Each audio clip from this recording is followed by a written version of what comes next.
Debbie. Yes. Good evening. I remember it's like. We'd like to call this meeting to order and welcome everybody out to our board meeting. We'll start with our Pledge of Allegiance. Will everyone please rise and join me?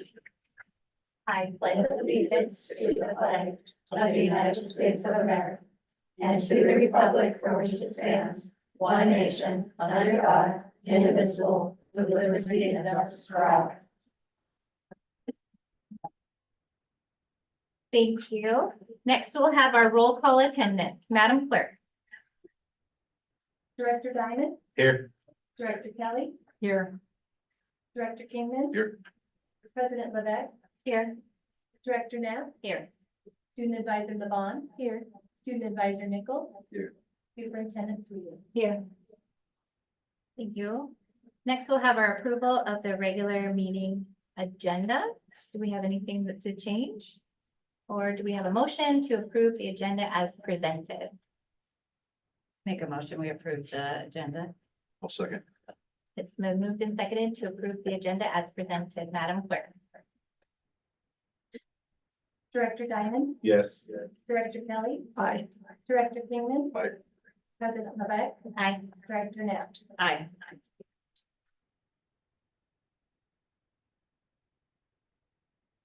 Can you turn the volume down on whatever is making?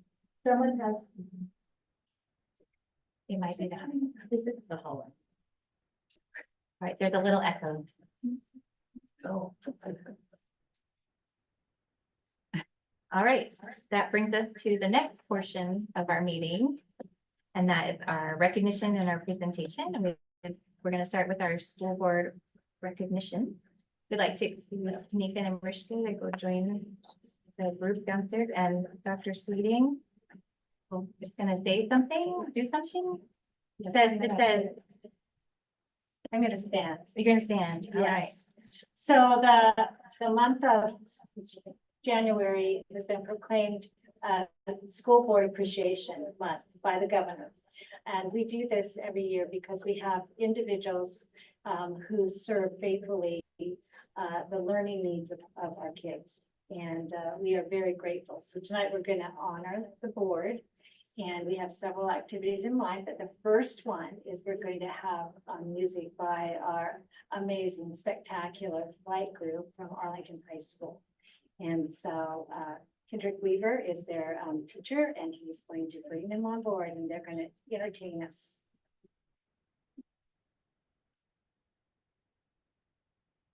And I could ask you, does anyone know what the baby corn said to the mom corn? Where's popcorn? And well timed. Yes. Okay.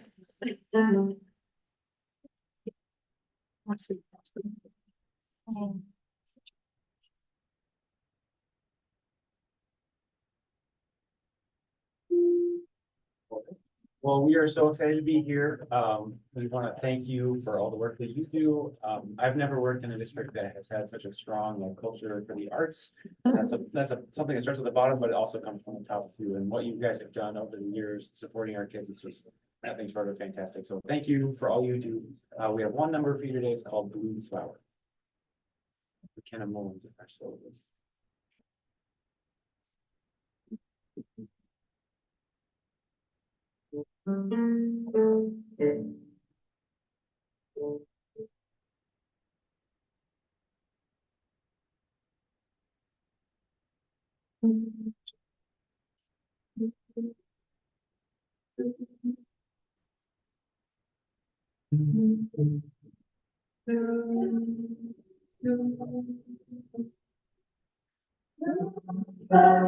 Growing in the middle of the city, making the lines look pretty, watching the world go round. Sweet flower, give to the people in a hurry, never a care or worry, but they belong around you.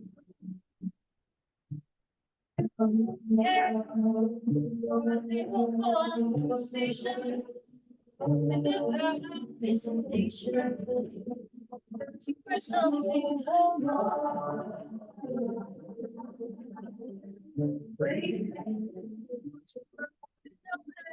Station to get an invitation. Is there an open door?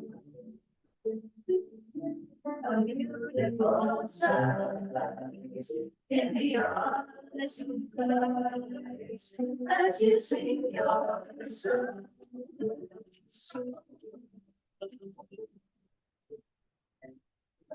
By snow in the winter glow.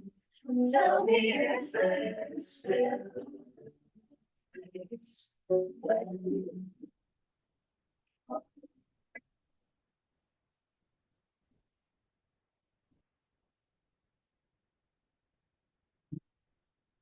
in the firelight dreaming, sings of a love greeting me. Happiness on the air.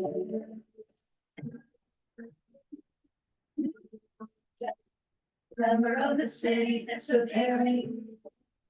Maybe the lights are dimming. Maybe they never will.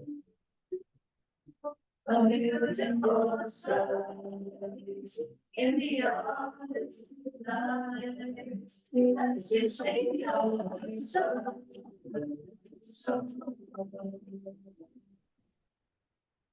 Covered by snow in the winds.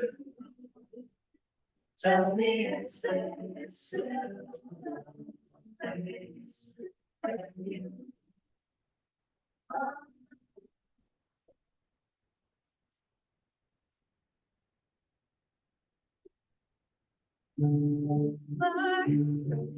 Firelight, dreaming of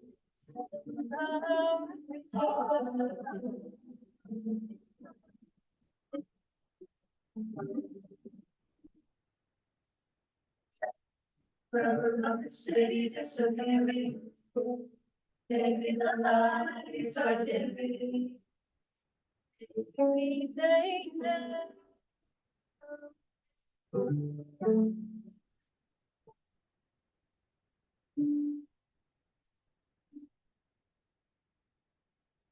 Thank you.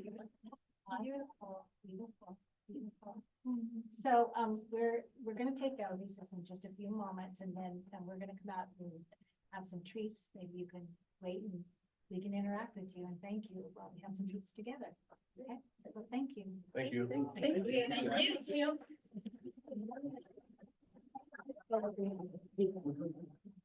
Yeah, all of that. I wish we had more. Right. Well, units we have. Yeah.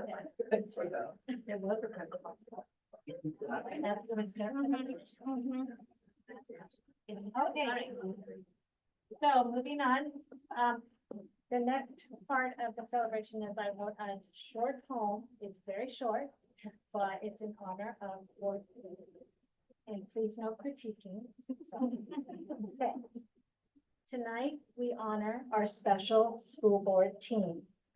5 elected and 2 selected, and also 1 directed.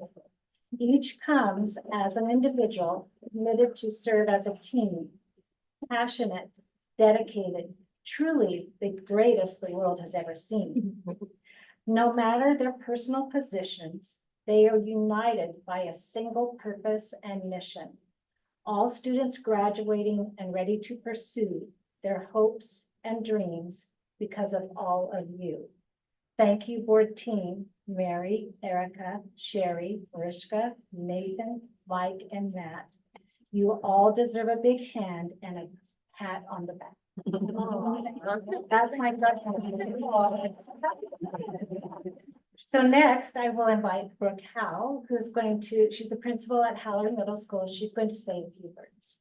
So I offered to speak only because my dad was a school board member for 8 years. I grew up in a tiny town of New Halem, as you're heading over the pass, and so he would drive down to Concrete weekly, I don't know how much it was. It was a lot. He'd also go all the way to Bellingham because that was considered Whatcom County to go to caucuses. So I grew up in a very political family. But I remember how much time he spent on the school board. I didn't always agree with everything he voted for. Because I was sort of a passionate athlete. And I remember at one point in time, he voted not to let girls wrestle. So it wasn't always a good point in our house since I was very much a girl power. But I do remember how much time he spent. I spent 30 years in the Cedar Woolley School District as an educator, and then I went into administration quite late. I can say that, I know it's just sort of a strange thing to say, but I have never been more blessed than to be in this district. I speak with Eric often because he's from the community sort of that I'm from. I'm just so lucky and fortunate. And the one thing I can say is when I went through both sets of interviews, but especially the principal community forum, I felt like both you two ladies that were in the audience were on my side. Like you were there rooting for me the entire way, whether I got it or not. I still felt I would have been in a good place, whether I'd stayed assistant principal or became the principal. I want to end my career here. It's just a fabulous place to be. And I just feel so supported as I sit on the school board meeting, sometimes from home, sometimes here. It's just a wonderful group of people that really are rooting for the kids. So I really appreciate that about you. So thank you very much. Thank you very much. So next, I believe we have a video from Howard. So we have, let's hear what the message is from Howard students.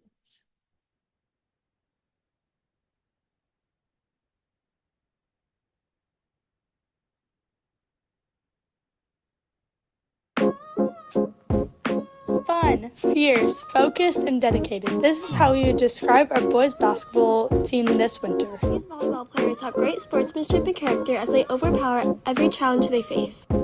Oh, what poems have been written here in Writing Club. These talented Keynotes members are planning a tropical dance. The chess club working to be in checkmate. Haha, that's a funny pawn. This club is doing some animatronics with Legos. These kids had so much fun building their gingerbread houses in FCA. These hawks showing off their pride. Spirit Week was so much fun when you hang out with all your friends. This haunted house was for sure a hit and a real scare. This year's leadership team appreciates the school board. Thank you, school board! That was awesome. Thank you. So next I would like to invite the cabinet members up, and they're going to read the proclamation that actually was written and signed by the governor, Jay Inslee. Oh.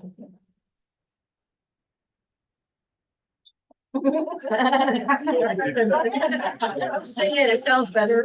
Sing it. On behalf of the cabinet, I want to thank you, express our gratitude also. We know that this is sometimes a thankless job, a job that requires a lot of time. You all volunteered for this, which is amazing as well. So we do thank you for your support, your dedication to our community, to our students, to our staff. And here's a proclamation from our governor. And we'll start. Whereas the mission of Washington's public school system is to ensure that all students achieve at high levels and possess the knowledge and skills to be responsible members of a democratic society and enjoy productive and satisfying lives. And whereas Washington's 1,477 locally elected school boards of directors and 9 educational service district boards are the core of the public education governance system in our state, serve more than 1.1 million students, have a combined annual budget of over $15 million, and employ approximately 120,000 people. And whereas school boards play a crucial role in promoting student learning and achievement by creating a vision, establishing policies and budgets, and setting clear standards of accountability for all involved. And whereas school board directors are directly accountable to residents in their districts and regions, serving as a vital link between members of the community and their schools.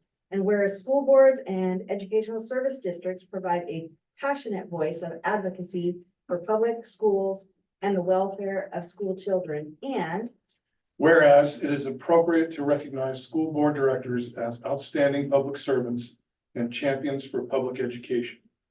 Now, therefore, Jay Inslee, as governor of the state of Washington, does hereby proclaim January 2024 as School Board Recognition Month.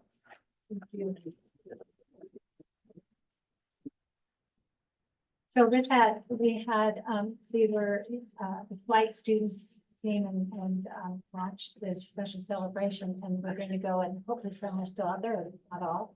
But we also have treats out in the hallway that were made by our students, the culinary arts students from the Arlington High School. So, very. So without any further ado, our board will take a recess. It is on that clock, 6:17, and we will be back in 10 minutes at 6:27. Thank you. Thanks again. Thank you. I'm gonna-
welcome back. We'd like to call the meeting back to order.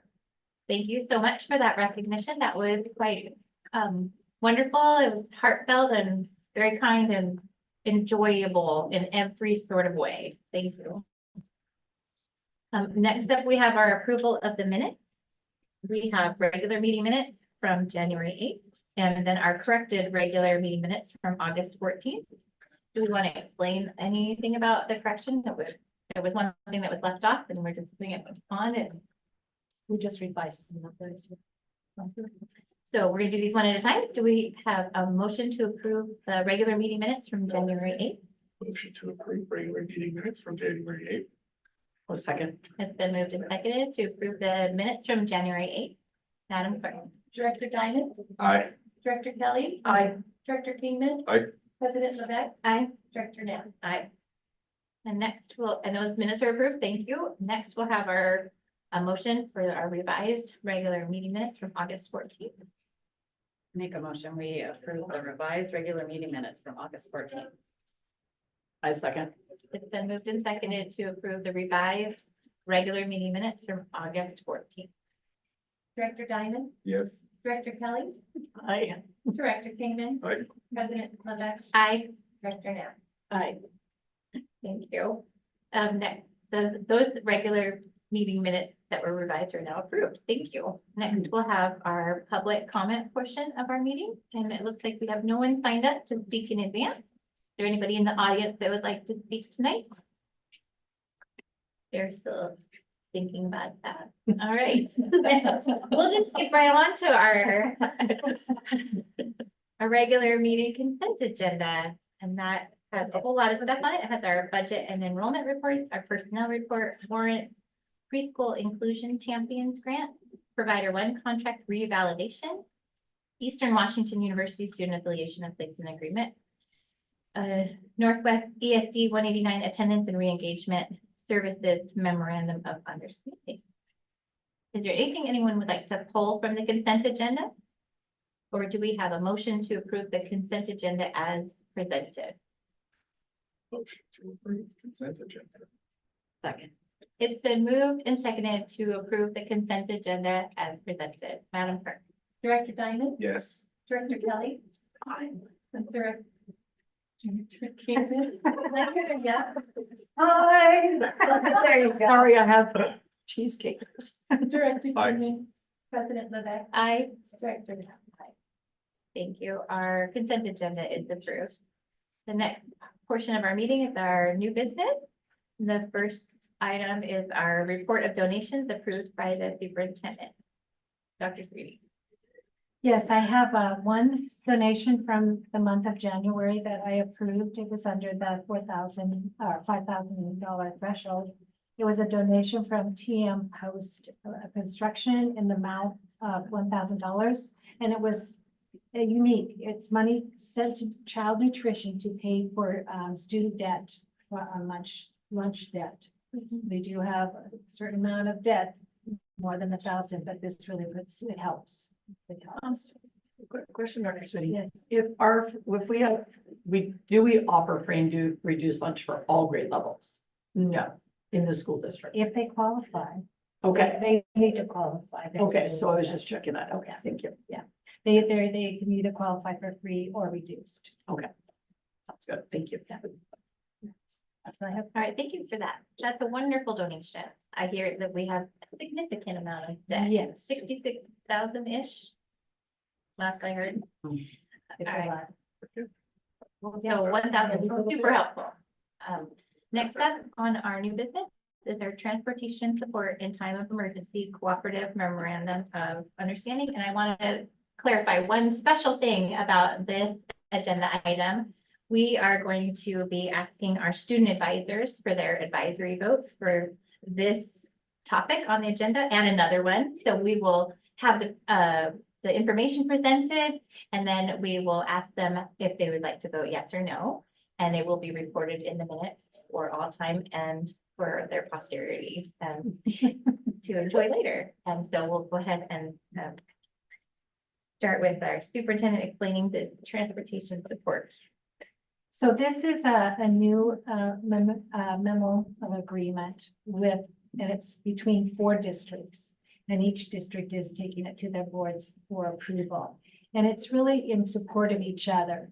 So I was contacted by the new superintendent, Erin Murphy from Lakewood, and in their district, they have railroad tracks that go really close to a cluster of their schools. And so she was pondering what could she do if she had to have an evacuation of a building or buildings and not have enough buses or vans. So that's so under, some questions and conversations. So the 4 districts, Arlington, Lakewood, Marysville, and Stanwood Camino, want to come together jointly to support each other in case there was a need for any of us to have an immediate evacuation, and we would need additional support with transportation. Now, the agreement is pretty clear that the evacuating district would, pay for whatever expenses would happen, it'd pay for personnel, it would pay for the gasoline, any bona fide expense. So the district that is participating in support of that, they would just, if they could, if it was at a time of the day that there were buses available or vans available, then we would do this and we would support that district. And so I think it's a good thing. I think that we need to do more of this while we're supporting each other in many ways, but especially in emergencies. So, what questions does the board have? I think it just made clear on the understanding of the payment, who would be responsible for, Right. That's clear. Yeah, and there's paragraphs for each thing. So one talks about, the gasoline or the fuel that would be required. It also talks about if there was damage or anything that needed to be repaired. Also, the other thing is that the evacuating district would be responsible for the media connection. And then in that media connection, they would thank the participating district for their support. So it's all spelled out. Yeah. And does this have driver and union support? Are your drivers willing to go over there and do this? Well, we would do it during their regular work time. So instead of working at the Arlington, like we would Right. find those other people too. And we can direct them to do that without any pushback. If we have available bus drivers, if it's during an off time, we would have to, I guess, Brian, that's a question for you. If it's during an off time. Part of our driver's contract is that they'll respond to the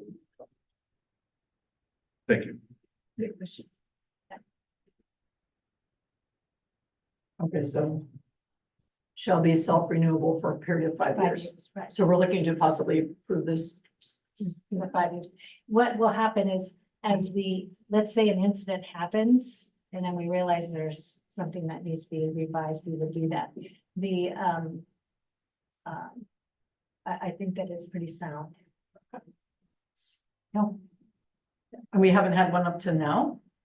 Not this specific. Wow. We've helped each other, like if there had been a situation, maybe a death of a student, and they needed support with counselors. I mean, we've supported each other and just kind of, but this is, we want to get this set out and clear about what the responsibilities would be. Because this would be major. This would be your evacuating. I just think the train lines affects all of those, Right. all 4 of those districts. So I think that makes sense. And it might be that we would have a few buses that we could send over or vans, and then Stan would, if it happened in Lakewood, or buses. Yeah. That's great. Does Darrington have this agreement with any, They did not, I mean, or Granite Falls? I guess that Darrington, Granite Falls, but anyway, I just had wondered. Yeah. Doesn't really have to do with this, but I just wondered. I don't know. As well, then. Yeah. I know after the OSO slide. Yeah. There was Mhm. there was a great deal of coordination and collaboration. to help our people get to where they. Yeah, the school buses. Any other questions? Okay, I think we're ready for our student advisory vote for the very first time. So we'll start with Mariska. Would you vote yes or no for this? I would vote yes. I like the sense of community that is. Thank you. And Nathan, would you vote yes or no? Yes. Thank you. Thank you for your advisory vote. History is made. So exciting. Oh. And to celebrate. There's a white cake. Just clean it. All right, so that brings us to the next part where the board gets to vote. And so do we have a motion to approve the transportation support in time of emergency cooperative memorandum of understanding? Motion to move the transportation support in time of emergency cooperating memorandum of understanding the vote.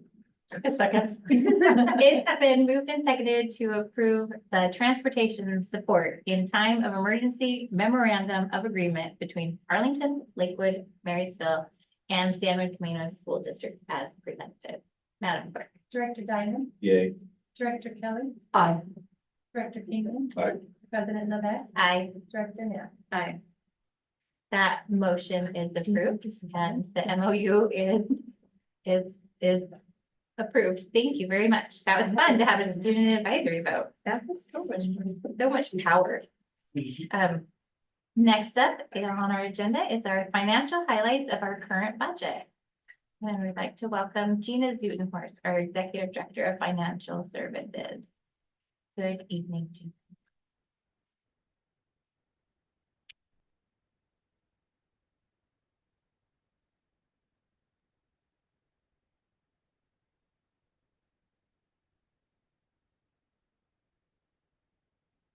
I can't get to my slideshow quick enough because there's something blocking it on my screen. Here we go.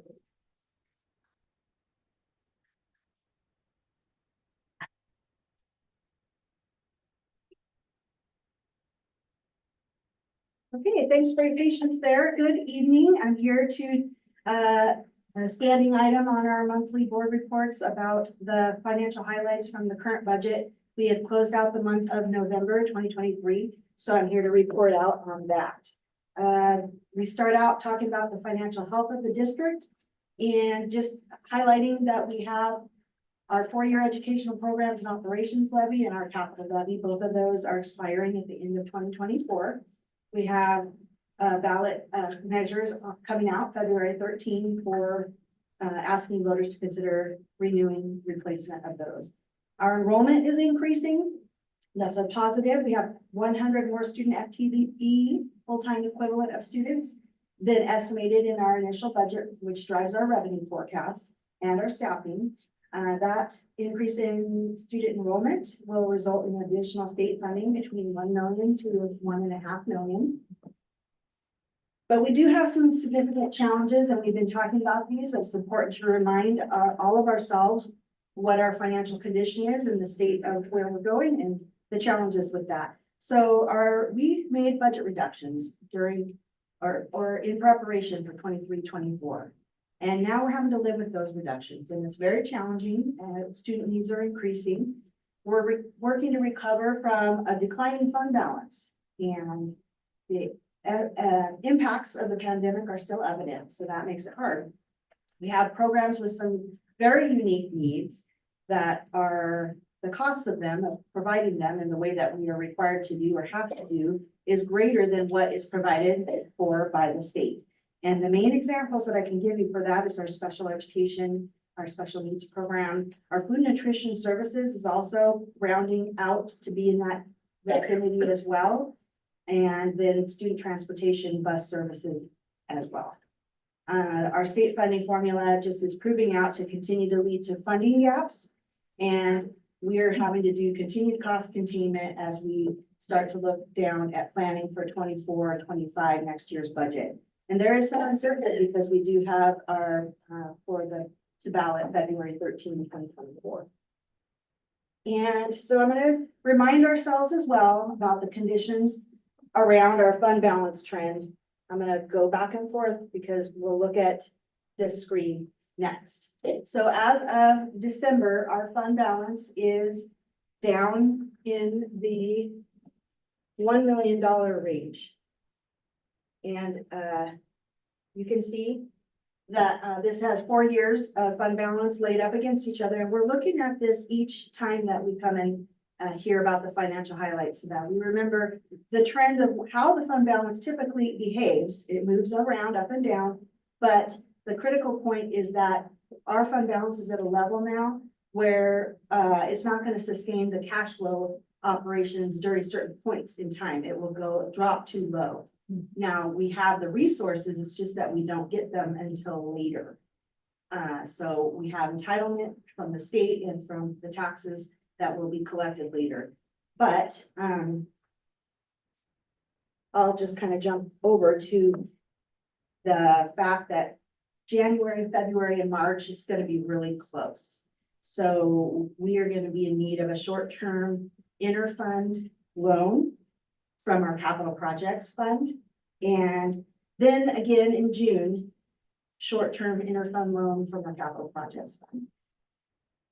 January is really close. We don't know if we're actually going to need to institute a loan or not for January until we actually have the hard numbers from payroll. And I'm looking and measuring that, but it's going to be very close. And in order to do an interfund loan, it's a transfer, but it requires advance approval by board resolution. And then there is interest that has to be repaid by fiscal year end. So we have to pay ourselves the interest that we would have earned in the capital projects fund had those funds stayed invested in the capital projects fund. And then, like I said, resources will be received February through August that will be sufficient to reimburse the capital projects fund. Could you explain the short-term interfund loan and like what that process is? Sure. So there are funds in our capital projects fund. There's about $6 million that is in there currently. And the board resolution is on the agenda after this presentation. That would be asking the board to authorize a dollar amount, a set dollar amount. And then once that's approved, the Snohomish County Treasurer moves that dollar amount, what we asked for, $600,000 is what's in the resolution to come. They would move that to the general fund. General fund operates, gets revenue later, and then tells the county treasurer to transfer that money back now to capital projects. Capital projects is made whole, and general fund has paid back what it borrowed, but has to pay interest as well. So because the Snohomish County Treasurer is by law, the treasurer for the school district, all of our investments and funds, all of the warrants, any disbursements of expenditure of our funds comes out of the treasurer's office. So when we are borrowing from ourselves, our other fund, they're legally separate entities. And yet they're all under the umbrella of Arlington School District. So does that help give you a little, Yes, it does. Thank you. And you intend to repay that with revenue that you get later on in the year? Correct. Yes. Most notably, the increase happens in March, April is when our tax revenue will come in. But then we hit another low point in June. And then back up as July and August apportionment. The state apportionment is a larger piece in July and August. Do you anticipate two interfund loans then? I anticipate asking you for two.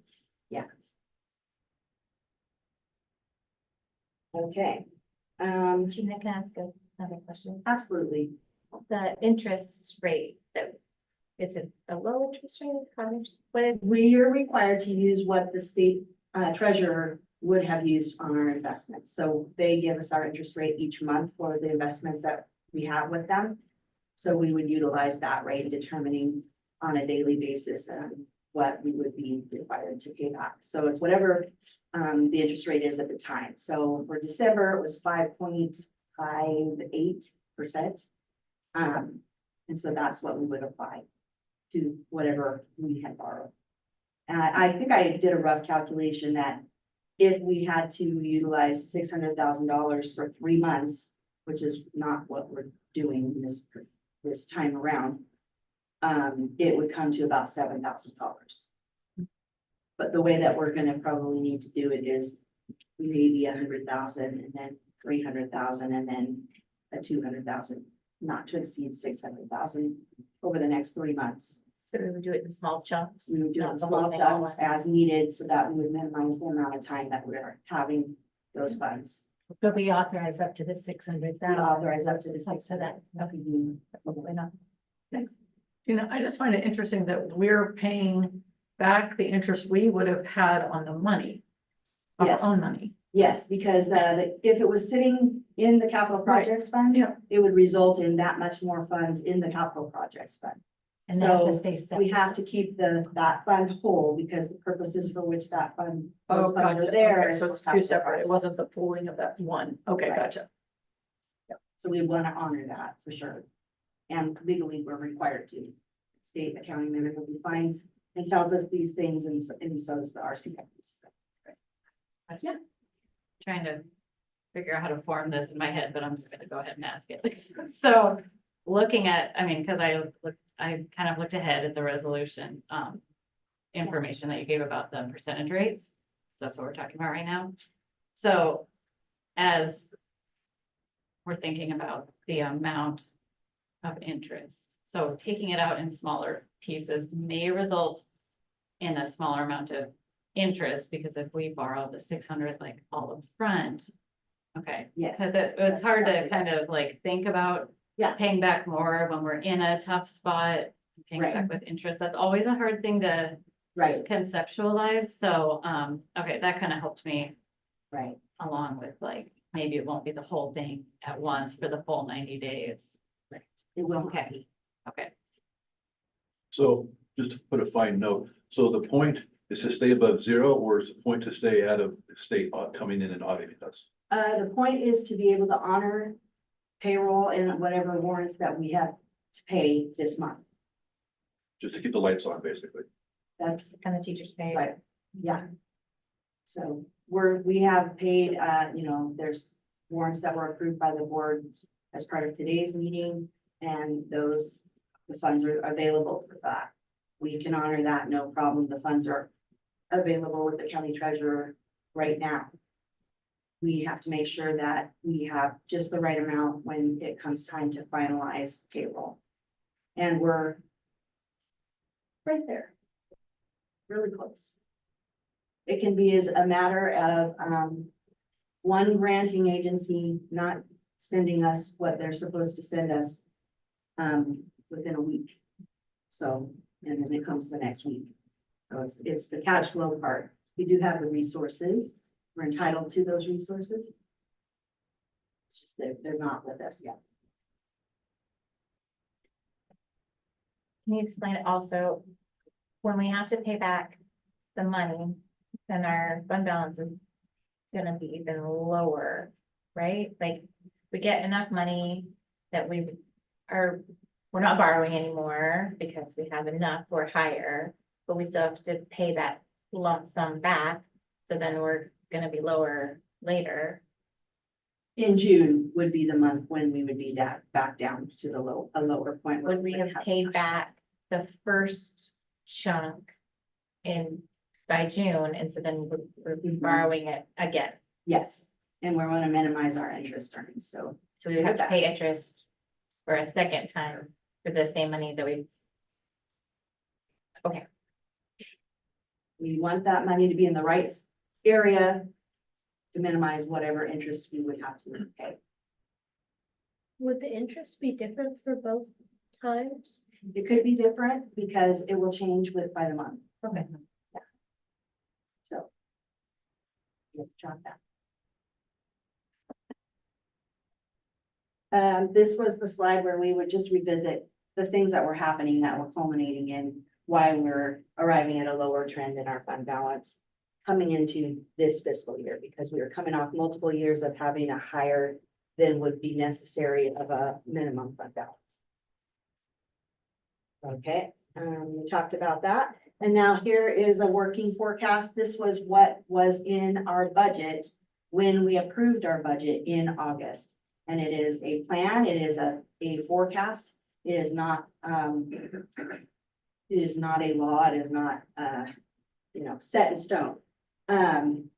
So looking at knowing that our fund balance didn't come in at 6 million to start the year, it came in at 3.8 million.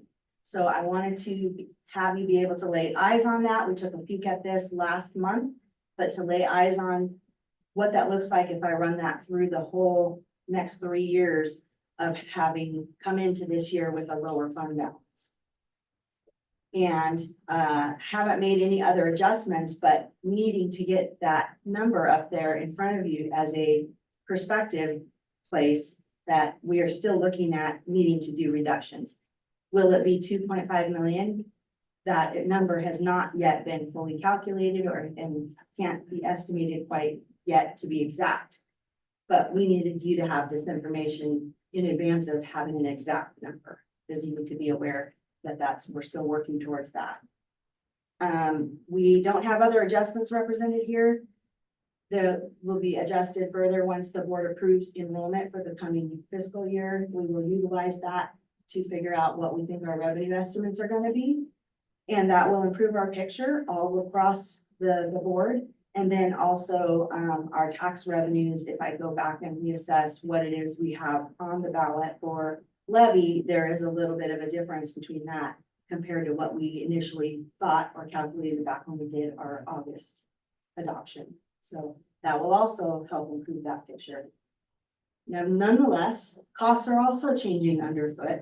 And so we haven't made those changes yet because our costs could be increased as well, depending on what the state does at the legislative level this round and also what they decree the inflationary percentage is going to be that would be applied to salaries and our funding.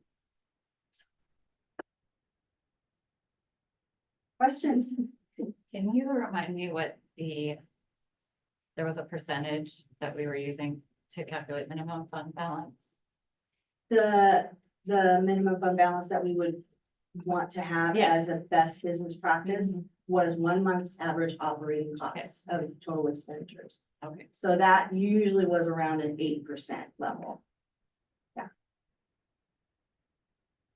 Yeah, we had talked about other districts around us that do 4 to 5%.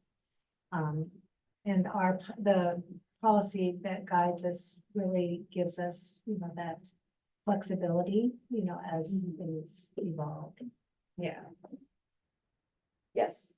And so that we're not having to continue with the cash flow when it dips.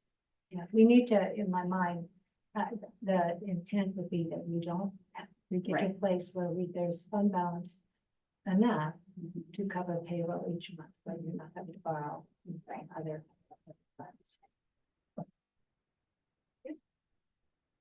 Any other questions before we move?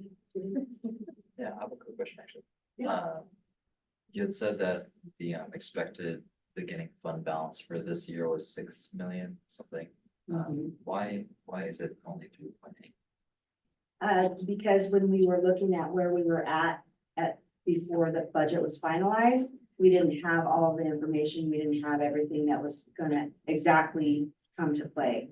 We have estimates, or we have looking at prior year's trends for where we would end up. And in the prior years, we oftentimes did not spend to the extent that we had. And so we oftentimes came in around that $2 million less than what we had planned to spend, which made our fund balance higher. And when we were in a place where we had reduced, people were already operating at the bare minimum. So they did take it up to, out of necessity, up to the top of their budget, that they, instead of leaving unspent budget capacity, they spent. So our fund balance didn't come in with that extra padding. Yeah, we had said originally be 4 million, between 4 and 6, but see, we went to 6, thinking that in past, there was always some that was not spent. Sometimes they'll do they'll plan that they're gonna do this, but then they don't do it, or it's less than what they thought. And so that's where it came instead of even the 4, it was at 3.8.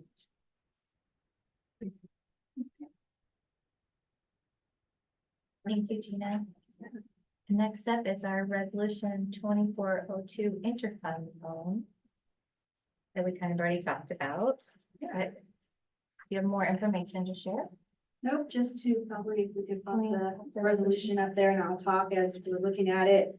Just that we've been carefully tracking our cash flow and that the projections indicate the shortfall is anticipated potentially as early as the end of January. So that's part of why we're making sure to put this before you in the event that we actually do need to take advantage of that for January. The district is requesting that interphone allowance to meet our current obligations, and RCW allows it. And we would get a temporary interfund loan from our capital projects fund. And the dollar amount we're asking is for $600,000. And then we would utilize that to meet the needs over the next few months.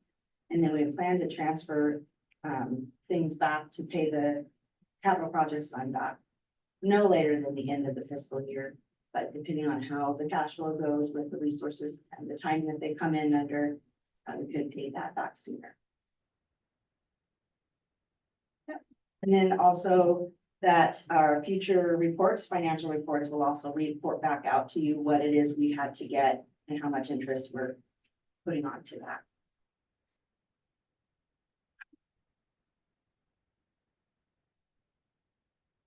Any more questions on this agenda item?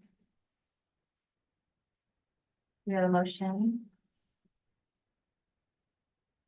Make a motion, we approve resolution 2402 interfund loan.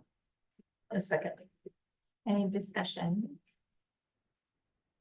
Madam Clerk, can we take a vote? Director Guidon, Yes. Director Kelly, Aye. Director Kingman. Aye. President Levesque? Yes. Director Knapp? Aye. Okay, the interfund loan is approved. Thank you, Gina. Next up, we'd like to welcome Eric DeGan, our Executive Director of Human Resources, to talk about teachers out of field. Yes, good evening, directors. This is a kind of an annual event. We have our teachers out of field. You see the list there. These are teachers that don't necessarily have the proper certification for a specific class that they're teaching. And many of these teachers have been on this list year after year, teaching the same class. So they're very experienced teachers. Most of the time, we have some new ones that appear on the list at different times. There's a lot of teachers that are on here because they do maybe an online support, those kinds of things. So they're great, maybe just grading papers. But there's not, actually, it's a smaller list than it was last year. So we do try to get teachers in the right spots. It just doesn't always work. That we can always do it. So, any questions about the field? Yes. So a couple scenarios why a teacher would do a different class than what they're trained for. Would it be, like you said, you're kind of juggling, like you need this and then the teacher feels that they're compensated, but are they compensated above? Is there any other incentive other than? Yeah. Yeah, so an example, let's say at Howler this year, Kim Anderson, who's our PE teacher there, was asked to teach social studies because we need a social studies section. We needed less PE Okay. and social studies. And so it was kind of that, well, how do you do that? We could keep the same number of PE sections and then our PE numbers would be, per section would be lower. Right. But then our social studies numbers would be really high. Okay. So it's oftentimes we don't have the luxury of hiring another social studies teacher because we need one section. Right. You know. And do you pick the least, I'm guessing like the least tenured teachers, is that how that Well, works? we try to pick teachers that we think, in that case, for instance, it was because we needed one less section in social studies or in PE. And yeah. so she was, the most experienced teacher in PE, and so thought that she was willing to do it. Oh, okay, cool, nice. A little bit of. Yes. At the bottom of the list at SBLC, Yes. you have one teacher that's got like 20 different. Yeah. Like, who is that? 20 She different things. supports the online AOP, the Arlington Online Program. And so students can sign up for just about any class online and she is supporting that. She's not teaching it necessarily. She's Like just her supporting it basically, but she is the teacher of record. So, yeah, you can see other classes that she's potentially. I feel like that We was should get longer than Yeah, last year, but I probably think is. the online learning, Yeah. it went up, so, yeah. So that, I don't know, actually, I don't know if that's just what, everything that we offer that kids could take, or there's actually a kid sign up for everyone. I don't know that. Yes, So the teachers that are, whatever the category says, that the course is taught out of field, I think Yes. it is. Do they, like, do they take a course to be certified to oversee that class? Or well, how does that work? If it's not their area of expertise, how do they go about learning the material to teach it? well, a lot of times they'll have another teacher that's teaching the same subject, or even that class that they'll be partnered with, so. A professional learning community that they would be involved with, that other teacher would help them. Mhm. But we hope that we try to put them in situations where they're gonna be successful. We're not gonna probably take a PE teacher and have them teach calculus, for instance. But, Right. classes that they can easily, kind of adapt to and adjust to. Okay, all right, thank you. And like the online programs, it's prescribed, the program, they go through an online program. And so the teacher here would correct papers, maybe be available to answer some questions, but it's more Just overseeing it. right. Yeah, support more than not teaching. Teaching. Teaching is the online courses that we subscribe to. Got it. Good question. Yep. Are there any other questions? Do we have a motion to approve the teachers out of field? Teachers out of field. I'll second. It's been moved to approve the teachers out of field report and seconded.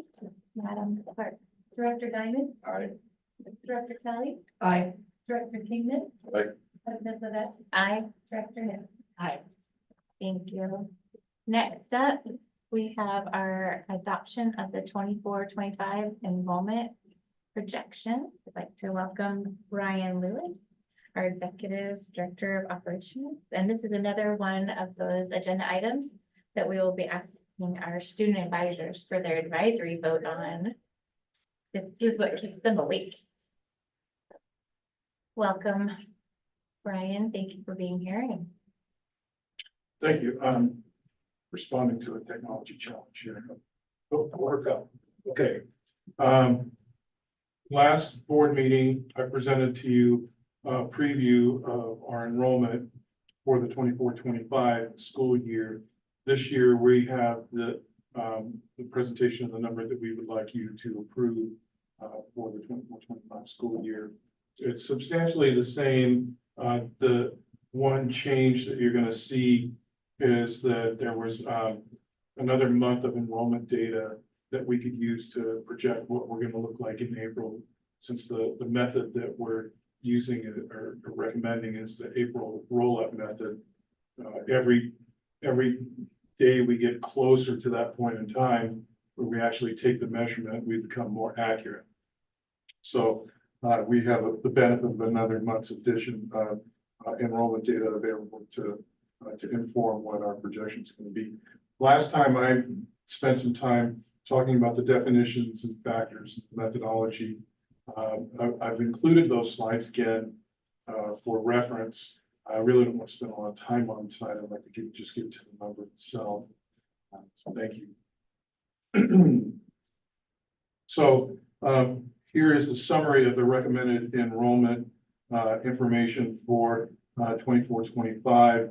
Bottom line with running start is that we're projecting a 24-25 enrollment of 5,493 using the April roll-up methodology.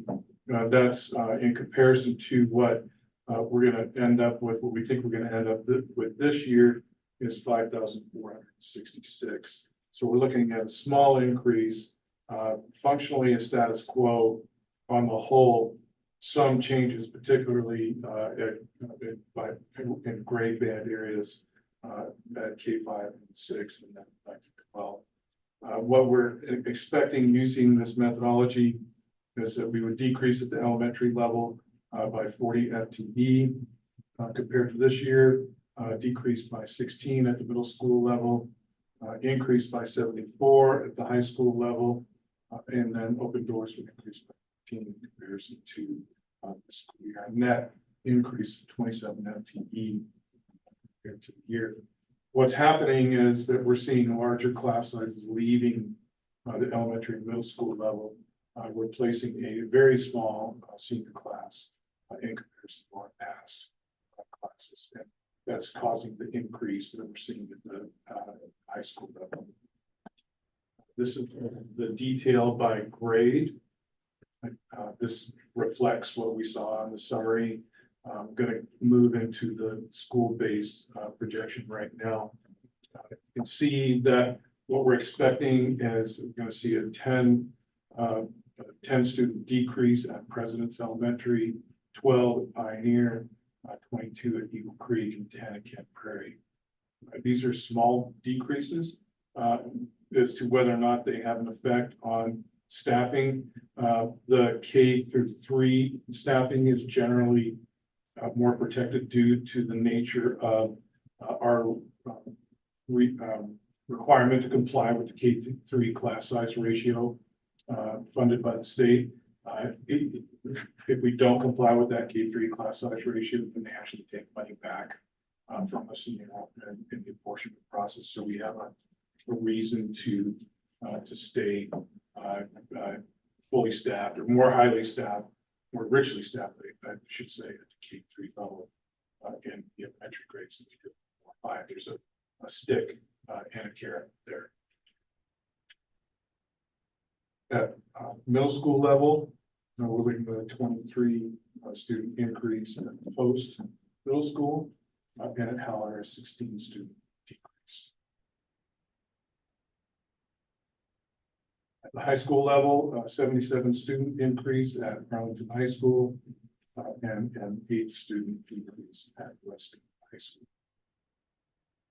Again, part of this is due to the smaller senior class leaving and being replaced by a larger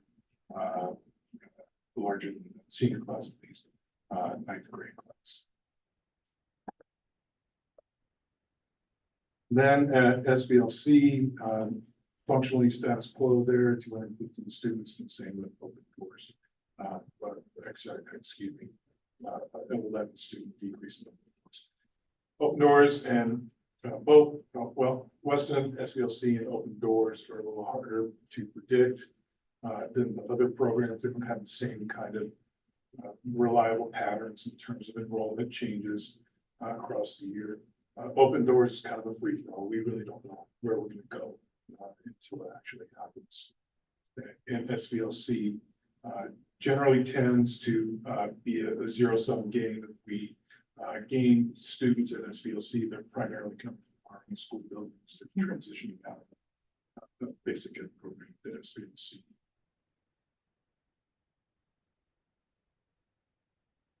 So that's the extent of my presentation tonight. I just want to remind you again, we're recommending that you approve the medium range forecast the methodology. Mary, I did have some information pursuant to your question about changes across time. Was reviewing it today, and it just got to be upfront with you. I didn't have it prepared in time because it was kind of last week was fun, and I wanted to make sure that if I did present to you that information, I was presenting the right information. I also want to say that there is a change in this document compared to what was originally published. Sharp-eyed high school math teacher pointed out an error, and I corrected it. And then we republished the document. That was cleaned up at the 11th and 12th grade level. So I appreciate that that additional review. Yes, sir. We used the April roll-up last year too, correct? Correct. Mm-hmm. And generally, in the past, we've used the weighted average methodology. But if you remember this chart, the April roll-up tends to be more conservative in nature. We did use it this year for 2023-24, and it did help us out in terms of kind of undershooting what the actual actual enrollment is gonna be. That's better for us. Sometimes it does require us to do some last minute hiring if we're under budget. But it also prevents us from being in a situation where we're obligated to a cost that we don't have resources to support. That's one of the methods in different times. As we continue to move further and further away from the pandemic, there may be a reason for us to move closer to the weighted historical average method. And that's really going to be us keeping an eye on what the weighted historical average forecast actually is and comparing it to actual enrollment, seeing if actual enrollment is getting closer to the weighted historical average, or continuing to stick with the April methodology. As we tend to get into a more balanced situation, I expect that we'll use the weighted historical average again.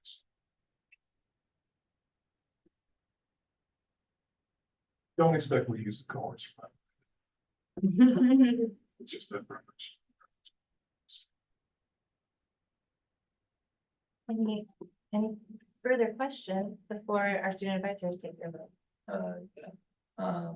Correct me if I'm wrong, open doors enrollment, just accounting for any students who come from outside places coming into the school district. Open doors is for students who are not eligible to attend another program in the district due to their age. They also have not completed a high school diploma. Those are the two qualifying factors.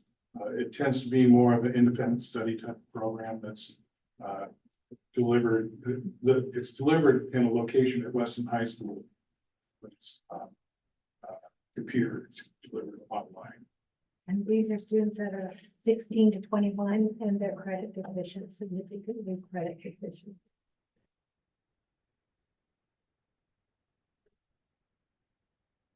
I don't see any more questions. I think we're ready to take our student advisory vote.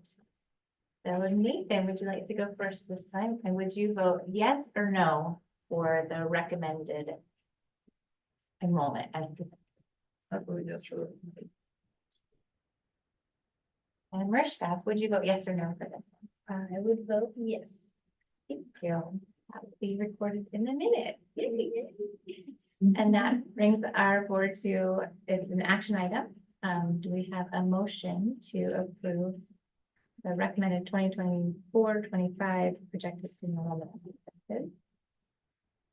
Make a motion, we approve the 2024-2025 enrollment projection as recommended. Second.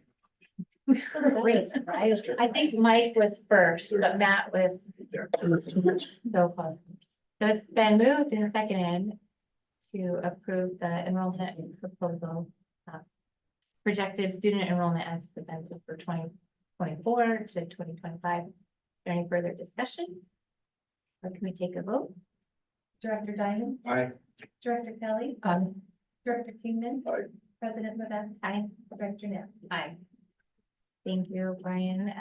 The adoption of the student enrollment is approved. Thank you. And next up, we have our UDL portion of the meeting where we have Carrie Hendersonberg, our Executive Director of Teaching and Learning. And we're going to be talking about 3 ACT tasks. Thank you so much. Very, very excited to be sharing this with you. If you remember back in the month of November, Amy Henry and I came and talked a little bit about 3 ACT tasks themselves, but we're going to see some video clips with some of our own kindergarten students engaging in a 3 ACT task. So, I could talk about it for hours. Let's review a little bit and set the stage, right? This is part of our UDL initiative, part of making flexible lesson plans status quo, just the way we do business around here. And the benefit is it removes barriers before they begin, right? We want all kids to engage in all of the learning. This year, we're using Title II dollars. We purchased some training modules from Graham Fletcher, who is a math guru. Every elementary teacher is engaging in this elementary classroom, resource room, special education, everybody but specialists, basically. So we're spending some time on 3 ACT tasks for sure.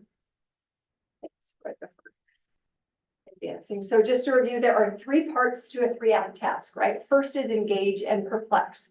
One of the marks of a 3-act task is that there's no question posed. Only in school are math questions directly asked, right? Everywhere else in life, mathematical situations appear, and you have to figure out how to do them. So this is intended to build a long-term skill in kids to figure out what the question is in the first place, because most of the time it's not going to be asked of them very directly. And the whole point of perplexing is to pique interest enough to the point that kids want to solve it. We want them to get to closure on their thinking. So once engaging and perplexing is taken care of, then the kids start to work independently or in small groups. They can work socially. They can do a lot of different things to try to solve the question that they have determined they need to answer based on the engagement. And then they talk about what they did and share with the class. So lots of mathematical reasons to use 3-act tasks, all of which are up there, none of which are new ideas, but it's just a reminder that we call this a rich task, right? It's not something that you can calculate immediately, typically, but it takes some time, it takes some engagement. You've got some math to chew on in there. So that being said, one of the things that I really want to highlight about this particular 3-act task is Graham Fletcher himself has written a number of 3-act tasks, and they're available for free. You just have to go online. We get access to the ones via the training. But Ann Beckley is the kindergarten teacher that whose classroom we're going to see. She wrote her own. And I think what a wonderful testimony to her willingness to take a risk. That this is her first year of really trying 3-act tasks. And in the month of December, she was already writing her own. I just think that should be highlighted. And she is, of course, an extraordinary kindergarten teacher. And so that's whose classroom we're going to see in a couple of video clips. And if I start to run long, please say so, because we can skip over some of the clips, but it's amazing to see what the kids do. So, and I promise I'll stop talking and we'll let the kids do the teaching to you. But in December, in Ann's class, there was some new learning going on in math. Kids were just playing with team numbers. And remember, team numbers are tricky for little people. It's the only series of numbers in our number system where you say the 1's digit and then the 10's digit. Everyone else starts at the biggest digit, the biggest column. So there's a break in the pattern for kids. They're tricky. And they were also working with fancy words like arrays and big math concepts like total and amount and things like that. And so we didn't get all of the setup in the video. So I definitely want you to see what it was that the kids were working with in this 3-act task. So, and was especially adamant that you each needed your own bag of math materials.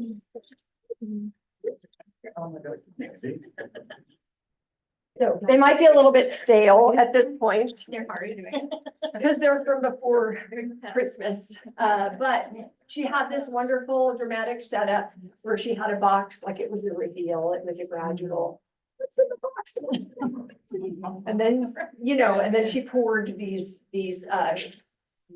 light shaped gumdrops all over, and then the kids started in on their noticing and wondering so they could get to the point where they posed a math question. So we're going to jump in after she's already done the big reveal, and the kids are about to start in noticing and wondering, which is a super important component of a 3-act task. And Brenda's going to work the links, bless her heart. That is different. Do you guys all agree? Thumbs up or thumbs down? Okay, so we're in agreement that we see candy, that they're different colors. Is there anything else we see? Stella? Oh, you're getting all the way down here to wondering. So hold on for just a second. So hands down. Is there anything else that we see that would be important as mathematicians? Yes or no? Okay, so I have some no's, I have some yes. Chase, what's something else that you see that's important?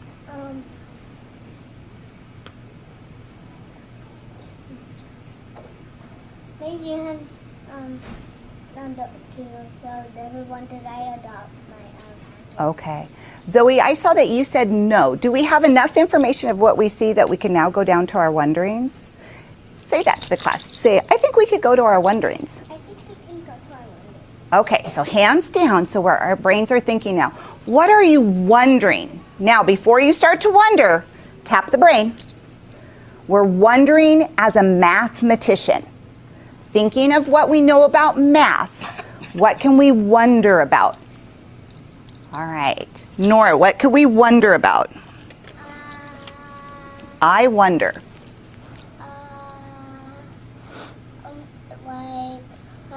Like the different colors one. What about the different colors? What do you wonder about as a math? So I'm thinking about our wondering. Let's kind of get that more into a math wondering. Hazel, what are you wondering? You're wondering if we could sort them. How would you sort, Hazel? Okay, so you want to sort them into the different colors. What color groups do you guys see up there? Blue, red, yellow, red. Okay, so we see blue. What other color? Red. Stretch out red. Okay, what other color? So we're gonna go ahead and pause it here. I just wanted you to get of what's happening, and I love, like, she builds literacy into this whole thing. Like, there are so many things going on during this lesson, and nobody's a better classroom manager than our kindergarten teachers. Okay, so that being said, what's your prediction about what question the kids eventually came up with that they needed to solve with their baggies of stale Christmas candy? Yes. How many? How many? Every color? How many of every color, of each color? Yep. How many of each color, and then, and how many total? Good job. Okay, so they worked through the notice and wonderings. Every child gets their own baggie of treats, which they did a phenomenal job of not eating. And so now we're going to look at some clips where they've transitioned to back to their tables. When they go back to their tables, they get a chance to select the tools that they want to use to try to solve the sort, how many of each color, and how many total. And so we'll start with clip 3. I tried to select clip 3.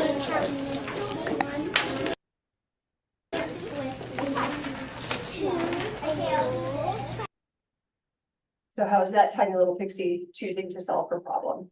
Did you see this strategy? And I'll go back. She was lining them up and then circling them, so she knew a total for each color. She had columns going on. And then if we skip to clip number 8, sorry, these aren't numbered, Brenda, but. Like, How can you figure that out? Let's go back to your candies and see if we can figure that out. So, how many altogether do you have there? What could you do?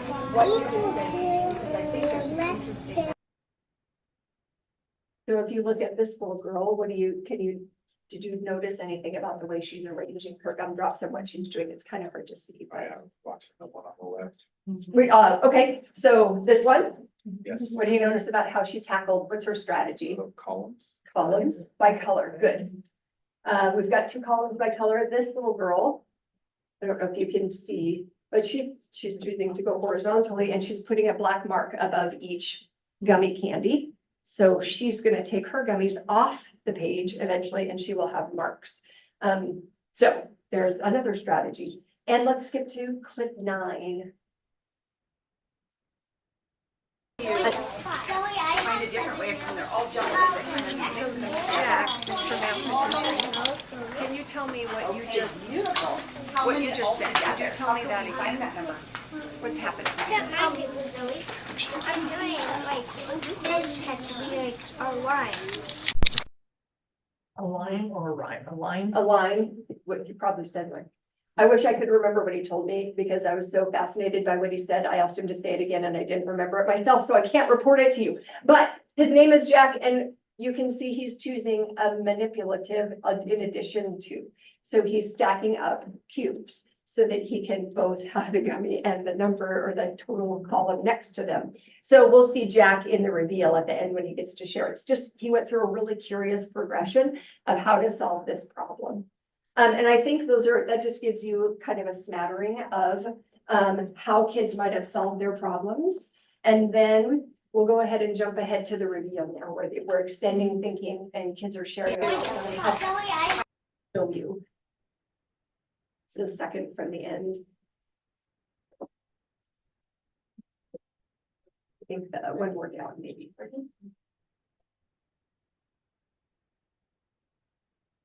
No, I'm not sure. Is that? It in your lap, eyes on me. Will you put your paper quietly to the side so you can be a listener? Thank you.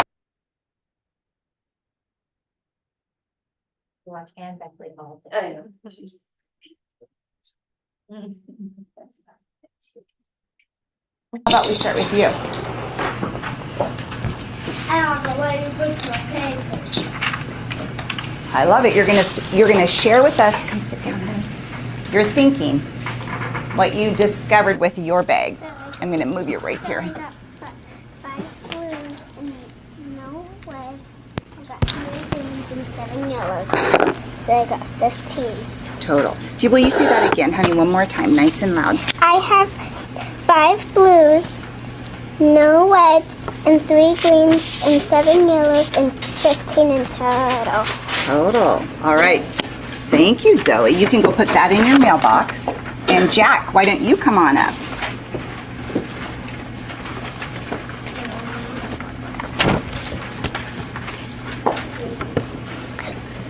So Jack, what did you first build with? Blocks, and then I like counted like with my markers. Then I so like there's 6 sequins. Then there was 7 reds, yellows, and then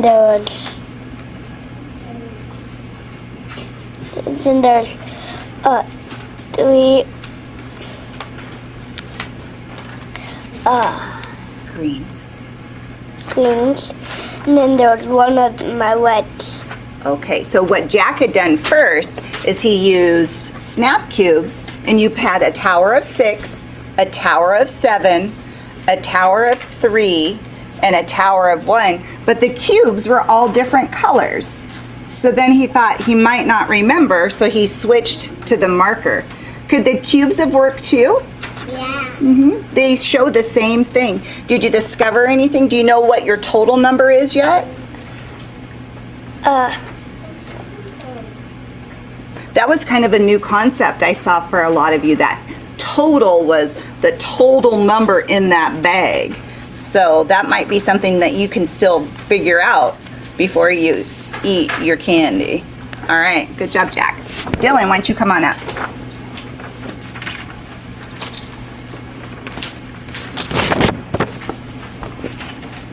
I love the arrays you guys are doing. Everybody's done it just a little bit different. All right, so tell us what you learned.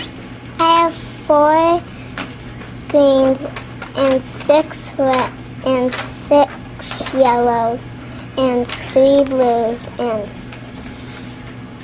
3 reds. Good. What's this number down here for? There's a total of all of them, and it's 15. And it's 15. And did you draw out your candies down here for us? All right, nice job, Dylan. Go ahead, put that in your mailbox. Leo, why don't you come up? Declan, paper flat. There you go.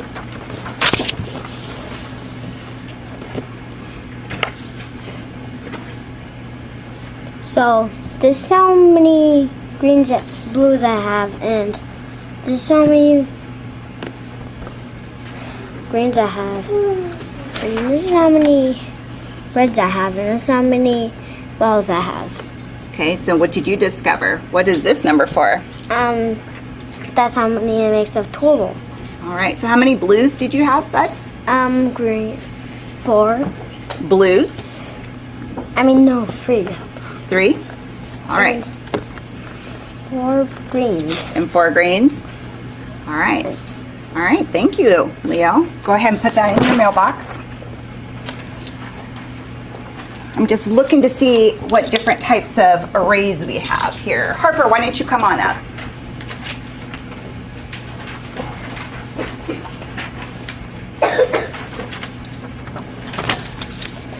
So I had 3 greens, 7 yellows, 6 blues and two reds. All right. Did you answer all the questions yet? How could you figure out your total number? What could you do? I can draw the number. Good. Could you figure that total number out using the information you have? Cute factor aside, what kind of windows into a child's mathematical thinking can you witness during a 3-act task? Yeah, order, organization. Organization, I'm surprised to see the squares. the squares. Two of the examples we Oh. got, one of them did it in a square, and then one of them had Yeah. examples in a configuration of a square. Yes, That was very interesting to me. it's really really fascinating to see who thinks in what manner. And I have just, we have a minimalist right here. This is Jordan, right? Let's get right down to it. You don't need to see my columns. I've got the total. Good. And I love this one.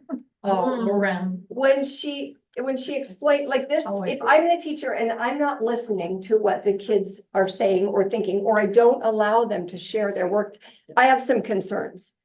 Mathematically speaking about this, because the number of cubes don't line up with the number of numbers.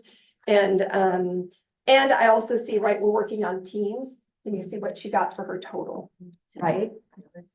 Yeah, so she flipped the 1 and the 8. Is it a concern? Probably not. Does it need to be addressed? Yeah, for sure. So, and I love this, like, this is her thinking about what the total is gonna be. So it's a bit autobiographical as well, but.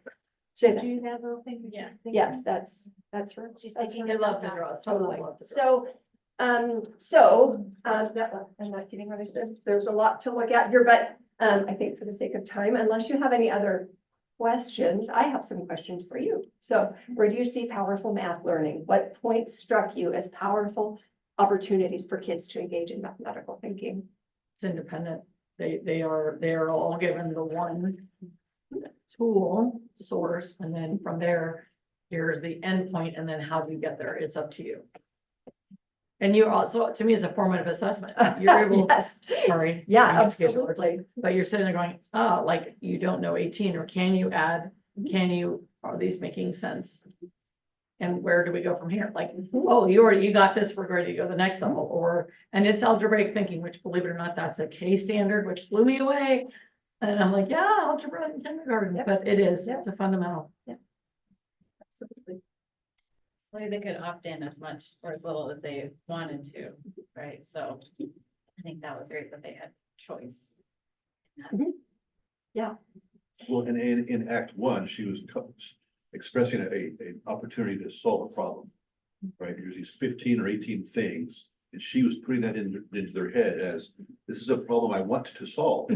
Absolutely. It's right, if I think that Act 1 or whatever. it Yes. was, Perplexing the that's where I math see closure. The math beginning to learn is right there. It was super fun, obviously. I can't stop smiling, but to be in there. And when the kids were, 100% engagement, and some kids were talking to each other, and that's okay. And some kids opted to work independently, but it's not like she had to manage behavior. As the teacher, they're engaged because they're perplexed. She can go around and ask questions and check on, maybe kids that she wanted to make sure she was giving a little extra support to, or just hear what they're thinking. So when we think about 3-act tasks in reference to universal design for learning, where do you see barriers removed for engagement?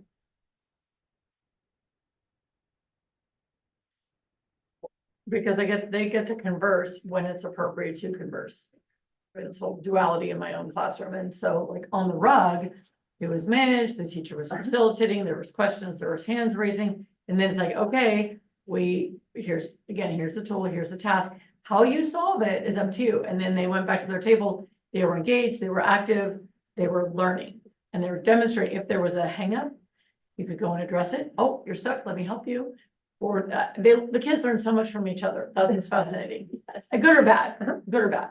And that's what I like too, is that there was positive conversation, discourse at the table. I think that's important to have that in a managed way, which allows for this. It's a familiar visual. Yes. So one of the ways that an engagement barrier is removed, we've got choice. We've got something that the kids know. these kids know candy, darn it. Right? So it's Yeah. something that they know, love, and are familiar with, which is important as well. Yeah. Were there any numbers at all in the setup? For kids who might struggle with numbers? Did you see anything that might create a barrier in the engagement with that? The only thing I saw was maybe if there was, like visually compared, yeah. Mhm. So I wondered how that could be Uh-huh. constructed. A definite UDL challenge if we have a kid in a classroom who's visually impaired. There are objects, but would this activity work by and large with a kid who's visually impaired? You have to have different kinds of candy that were different. Yes, there texture, has to be shape. something to differentiate Yeah. instead of color, yeah. It's manageable, it just takes a little extra pre-planning for sure, for sure. Yes. I don't teach and I don't have a lot of experience with lots and lots of kids, but from my watching that clip, it seems to me the evidence that the barriers were removed.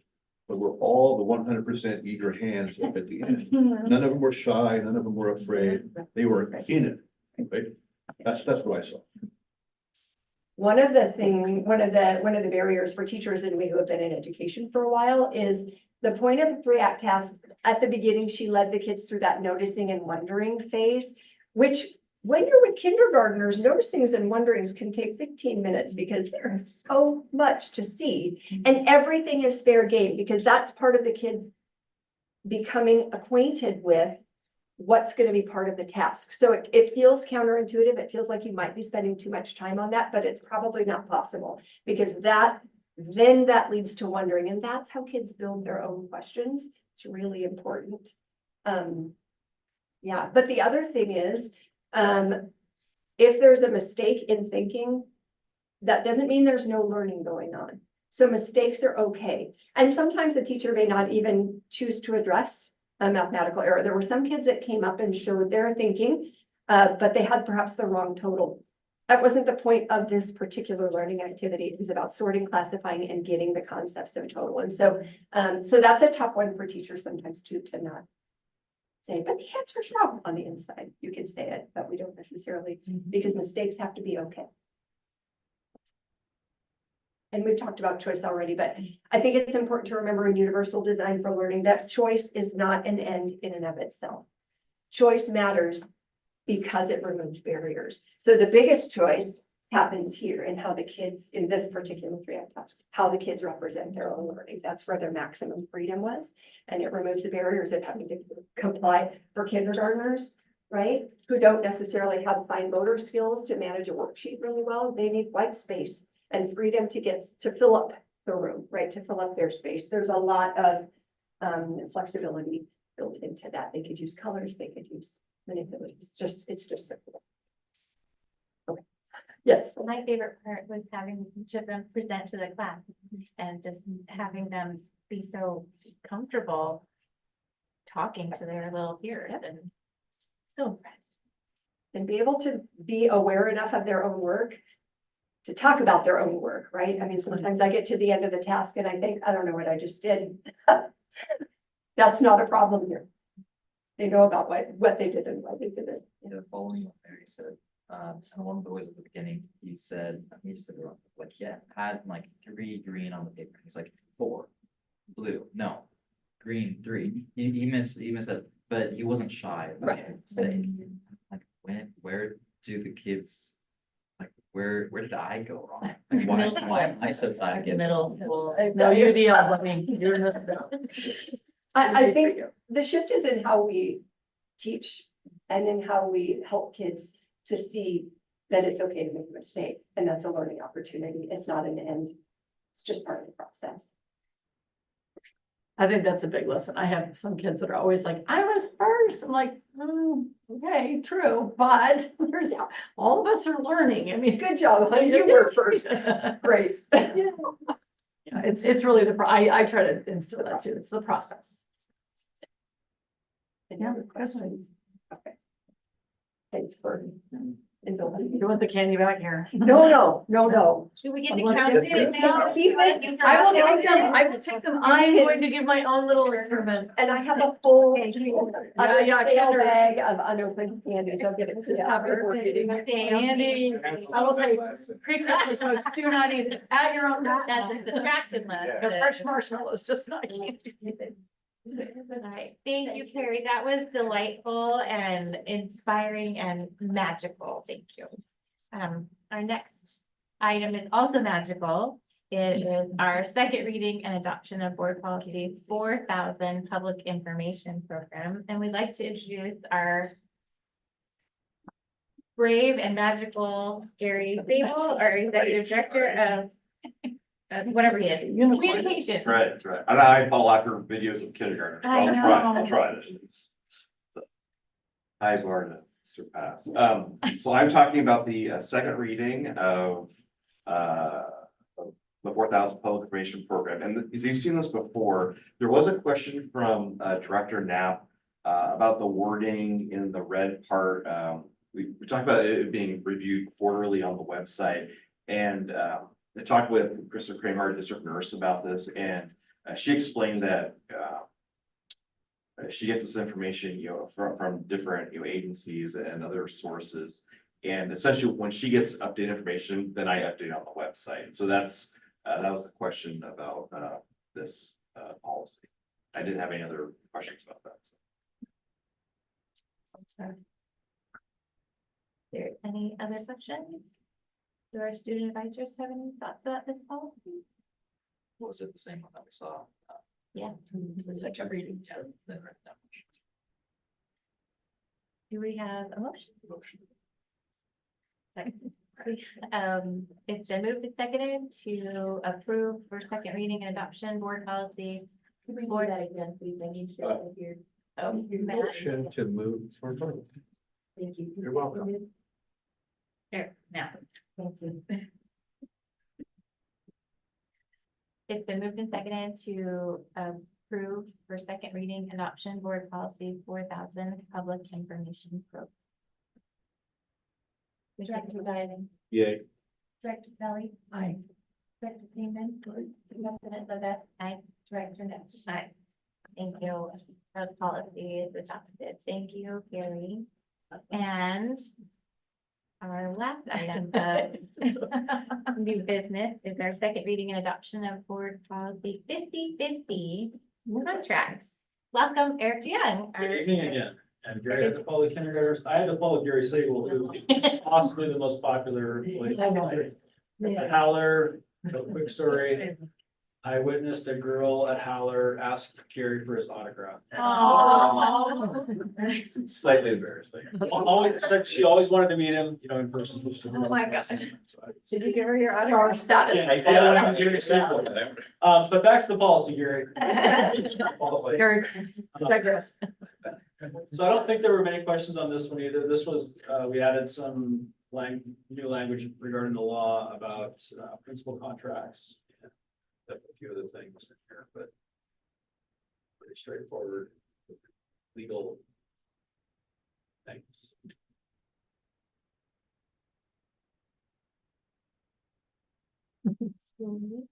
Are there any questions? Any changes suggested? Do we have a motion to? I move that we adopt board policy 50/50 contracts. I second. It's been moved and seconded to approve board policy 50/50 contract. Director Diamond, Yes. Director Kelly, Aye. Director Kingman. Aye. President Levesque. Aye. Director Knapp. Aye. Thank you. 50/50 is approved. Next up, we have our informational items. We'll start with our superintendent's report. Dr. Sweeney. So this week is the end of first semester, and so it's finals week at our high schools and all secondary schools. And next Monday, there's going to be grading days for our staff to work on grading, and so students will not be on campus on Monday.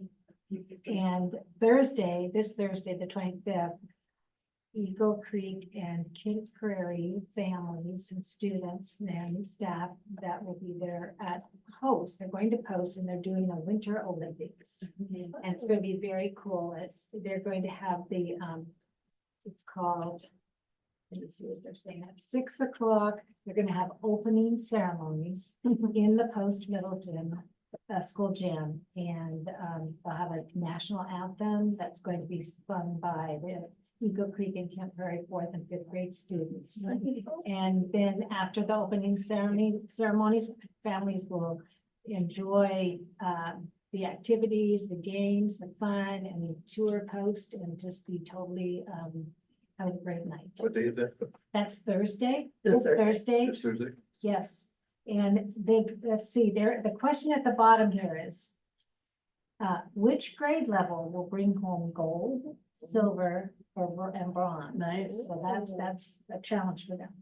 So that'll be fun. Then, yes, last week was a crazy week. And I guess what I would describe, and I was out the first part of the week, but I think when I got back, and then also what I heard, it was the longest 4-day week ever. Yes. Yes. Ever. And so, they, with the snow and the ice, and I wanted to publicly thank Brian Lewis Yes. and Charity Kruger and Julie Davidson for getting up every day last week at 3 a.m. and driving the roads, the treacherous roads, and helping us make a good, the best decisions that we could with that. It's either 2 hours late, and then we eventually will close on Thursday. So thank you to those 3 people. Thank you. And besides all that, that crazy week, we had at SVLC, we had pipes that froze, so there was no access to come on campus for classes because pipes were frozen. And so that was crazy. And then at Eagle Creek, I guess the right way to describe this is the transformer, and then there's these coils that go out of the transformer into the school. They burned up, and there was no school on, Thursday and Friday, but Friday was because we had the PUD come in with all of their trucks, lots of people to put in a new transformer, and it was quite an ordeal. Thank you, Mr. Lewis, for coordinating that. Because it was really, we weren't sure on the end of the day on Friday it wasn't till late that we knew that we could go, tell the kids they could come back on Monday, but we didn't have electricity, so. Crazy week. Thank you. It was a crazy week. This week it's a little different. Next, we'll have our legislative update and discussion. Director Kelly. Just went to our session tonight. I think they had a cancellation last week, and there's some juggling. They were trying to keep it every Monday during the session, but it is crunch time. It's a very fast session. Next Wednesday, January 29th will be the policy cutoff. So that's when we're really going to see the pare down of, from our perspective, what education thinks will move forward. It's always fascinating to me how the House and the Senate tend to have like twin bills going on. You have somebody and there's something with the, having the bond consideration. I think one bill right now is the 55%, looking at that as bringing that down from a 60% supermajority to 55. So it's fascinating to me how they look a lot alike, and there can be nuances that distinguish them. But then they come together and they just make the one, and they'll pass it in Senate, and then the House has to approve it, et cetera. So we're about week 3 in. I believe it's about 7 more weeks to go. This Sunday is the WASDA session on Sunday. I will be participating in that via the video conference. There's just a lot. Marissa is our liaison that way and just gave us some updates on some key bills. There was one I thought Brian might be interested. House Bill 1368. They're looking at a zero emissions bus bill. You up on that one? Yeah, it sounds like fun. Because the key here is funding it. And then they're talking about the infrastructure that you need to have to then fix and maintain these things. And when it's cold, which it was last week, and you have mountains, which is part of our state, how do those buses perform? So it looks great on paper. I support green, absolutely. And you know, the date on there, we're trying to look at implementing this, 2027. Again, it feels a little rushed. I think, you know, that's one of those things I really appreciate WASDA. I really think they're gonna think through like A to Z, what does this look like? And can we do this? And like I said, the funding, who is looking at funding this? If you're gonna put the onus on the districts to put that, I don't see how and like Marissa said tonight, it's like, there's so many layers of what the school districts are trying to, I mean, we're trying to do special ed, bus emissions, it's not on that same scale of priority. So it'll be interesting, but I think it's good to have that conversation and then we just move it forward and keep it on the radar. And out of that, we have earned 295 districts in this state. And it's just, yeah, it's great to see when policies are refined and then what keeps getting repeated. And I hope our legislators at some point really hone in on the funding, that we really need to change that. So anyway, that was my update on this and I'll have my next update in 2 weeks on it. Thank you. Thanks. Next up is our comments from our board members. I'd like to start with our student advisory first. Nathan, would you like to go first? Yeah, okay. Yeah, after last, it was absolutely crazy. It threw off a ton of people's trying to prepare for finals week, myself included. It's been awful to say the least, but there's hope. I've heard a lot of chaos, but also a lot of good things. First finals start, I think Wednesdays or Tuesdays the first day, so we'll see how that goes. I had something else to say about I'm grateful for this meeting specifically. It was a lot of fun. For some reason, something about the atmosphere. Maybe Flight should sing it all over. Yeah. I was gonna say. That was it. Maybe the drums, that's great. Thank you, Nathan. Mariska. Happy finals week to everybody. I think I'm gonna try and say, although it may not be all that happy, but you know, I just wish everybody well. Thank you for giving us the privilege of singing for you all. I hope you enjoyed it, and happy Board Appreciation Month. It's the whole month, right? Yeah, we did a whole month. Woo! And thank you to the culinary class for all the wonderful treats. They were delicious. We'll have to give our regards to them. I think that's about it for me. Thank you to everybody who made our 2-hour delays possible and then canceling school. Thank you to Brian Lewis. I did not know that he was the man behind it all, so thank you. I think that's it for me. Director Kelly, anything else you'd like to share? No, it's just enlightening to see a fellow kindergarten teacher who was obviously a master teacher. I can only look to that as being my inspiration. But I do appreciate when Carrie brings those things, or when, you know, the tidbits, the nuances of our finances. So many aspects to education. You know, when I go door to door, when I've been doing things with meeting with constituents or something, it's hard for me to understand why people don't have the same zest for education. And there's so much to it, you know, and I'm invigorated and passionate about being a part of it. So thank you for this opportunity to be a board member. Director Kingman. Thank you for the school board recognition. I appreciate it. I think we all do. Director Diamond. It was really cool to see you guys perform, see your guys' peers perform. Okay.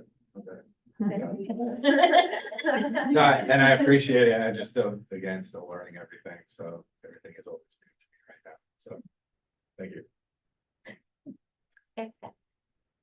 I'll lead with gratitude. We have a lot to be grateful for. I was reading the card that was signed by everybody and that was really nice. So, I mean, thank you for thanking us and the recognition. And thank you, Brooke, for being here tonight. That really meant a lot. And the treats out there and the lovely music, it was really cool. And we had at our house during the storm, we had a furnace failure. So during the coldest part, we had that happen. But we had neighbors come over, we had power, so we had space heaters and heated blankets, and so we stayed warm. And then the next week, the pipes froze at the kids' school, and so then I was doing my homework for college and then assisting the kids with their home learning, and then we have finals week. It just goes on and on, you know, life just kind of keeps on going, but there is always more to be grateful for, so. Thank you. Always more to be grateful for than to cry about. Absolutely. Thank you for all the wonderful appreciation and treats. I have to give a shout out to our hero in the back row, Brian Lewis, for rescuing the Arlington Runners Club this weekend with his special skills of towing a trailer. We really appreciated it. It helped us in our hour of need. He is truly a hero in many, many ways. So much- He's so much in recognition. like a phone. I know. Brian Lewis appreciation. I want to say that we have our next meeting coming up on February 12th. And it's at 6 p.m. and it'll be right here in our boardroom. And unless there's anything else anyone would like to add, I'll take a motion for adjournment. Motion to adjourn. A second. It's been moved and seconded to adjourn the meeting. Madam Clerk, Director Diamond, Yay. Director Kelly. Aye. Director Kingman. Aye. President Levesque. Aye. And we are adjourned.